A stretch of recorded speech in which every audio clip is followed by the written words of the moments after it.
जिले से हूँ। जिस तरीके से किसान अपनी पराली उराली जलाता है तो सैटेलाइट से उसके यहाँ पटवारी आ जावे जी 1 घंटे के अंदर, चलो भाई वहाँ पर। तो जैसे अवैध खनन है सैटेलाइट से इसकी निगरानी नहीं हो सकती, जहाँ भी वो कर रहा हो भी चलो भाई। दूसरा जो ये प्रतिबंधित कीटनाशक है जी बहुत खतरनाक है मानव स्वास्थ्य के लिए, पर्यावरण के लिए, कृषि में भी। उन पर भी आप कुछ फैसला लें, जैसे आप कुछ अच्छे फैसले ले रहा है एनजीटी। तो प्रतिबंधित कीटनाशक इतने खतरनाक हैं, वो जगह जगह बढ़ने और सब धड़ल्ले से चल रहे हैं, मानवता के लिए बड़े खतरनाक। तीसरा जो एनसीआर है, जहाँ उपजाऊ जमीन है जी, वहाँ दिन रात कॉलोनी कटनियाँ अवैध शहरीकरण। जो उपजाऊ जमीन है प्रकृति ने दिया वो हेरिटेज लैंड घोषित हो कि उस पर बड़ी कोई रेल निकल रही है, ठीक है कुछ ऐसी चीज़ें, लेकिन दिन रात उसे ले रहे हैं। लाखों एकड़ जमीन खाली पड़ी है, प्लॉट कटे पड़े हैं बस। तो ये जो उपजाऊ जमीन है इसे तो जी विरासत की जमीन घोषित की जानी चाहिए। आपने बहुत बहुत अहम सवाल किया है, मैं आपको बहुत बहुत मुबारकबाद देना चाहता हूँ। ये हम लोगों के जहन में भी है। आज शहरों की जो हालत है, आज तक हमारे पास कानून नहीं है कि शहर में आबादी कितनी सुनिश्चित होगी। अगर जो शहर 10 लाख की आबादी से थे, आज से 1950 में करीब 30 ऐसे शहर थे जिसकी आबादी 10 लाख के बराबर थी। आज 650 शहर हो गए। तो आपका प्रश्न बहुत सही है कि इस पर एक कानून की ज़रूरत है कि कैरिंग कैपेसिटी के आधार पर, यानी वो क्षेत्र उतनी पॉपुलेशन या जनसंख्या को समाहित कर सकता है कि नहीं, ऐसे कानून होने चाहिए।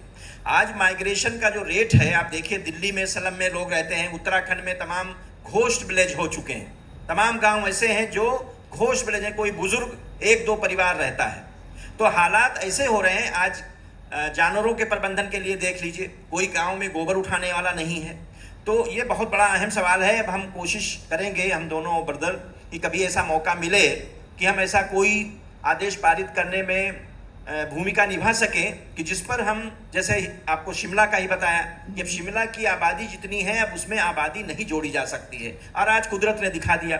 तो ऐसे आदेश पाने करने मौका मिल जाए तो हम जरूर करेंगे। कीटनाशक पर भी मैं आपको बहुत साधुवाद देना चाहता हूँ।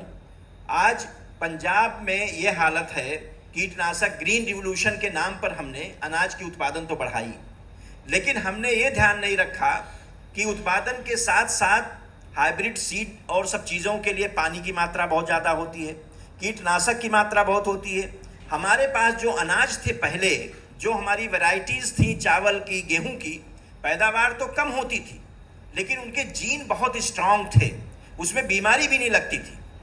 आज हमने नई नई वैरायटीज़ को लाके और उसका जेनेटिकल मॉडिफिकेशन करके ऐसा कर दिया है जिससे तमाम तरह के कीटनाशक का इस्तेमाल लोग कर रहे हैं जो कि एंटी क्या कहेंगे कैंसरस हैं, कैंसर के उसमें है, और एंटी कैंसरस जो हमारी दवाइयां हैं उसका इस्तेमाल हम नहीं कर रहे हैं। जैसे कि प्राचीन ज़माने में होता था, नीम के घोल बना के हम इस्तेमाल करते थे, मेहंदी भी एंटी फंगल एंटी बैक्टीरियल होता है, वो करते थे। तो इस तरह की नीम का पेड़ ही हमने गायब कर दिया, हमारे गांव से गायब हो गए।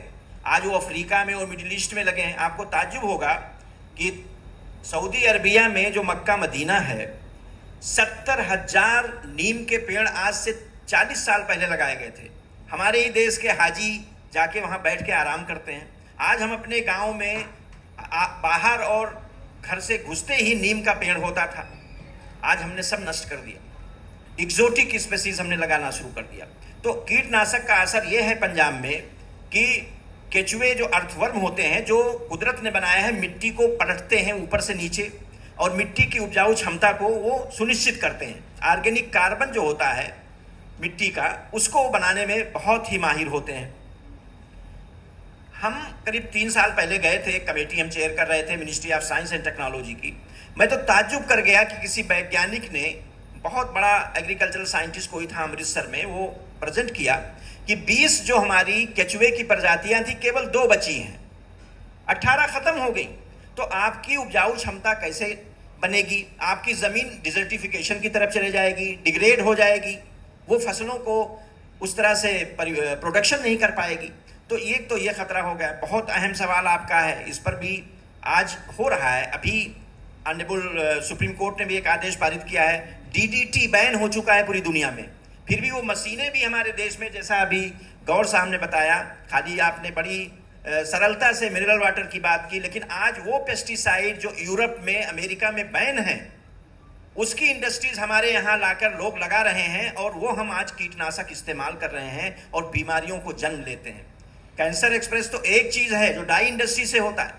तो आज हालात ये हैं कि वो पेस्टिसाइड, इंसेक्टिसाइड ग्राउंड वाटर में चला गया है। नाइट्रोजन जितना हम यूरिया डाल रहे हैं, क्योंकि हम खाद ऑर्गेनिक जानवर है ही नहीं आपके पास, तो आज जो नाइट्रोजन है, अमेरिका का कैलिफोर्निया की मैं बात कर रहा हूं कि वहां जो ग्राउंड वाटर है, भूजल है, उसमें नाइट्रोजन इतना ज्यादा हो गया खाद डालने से।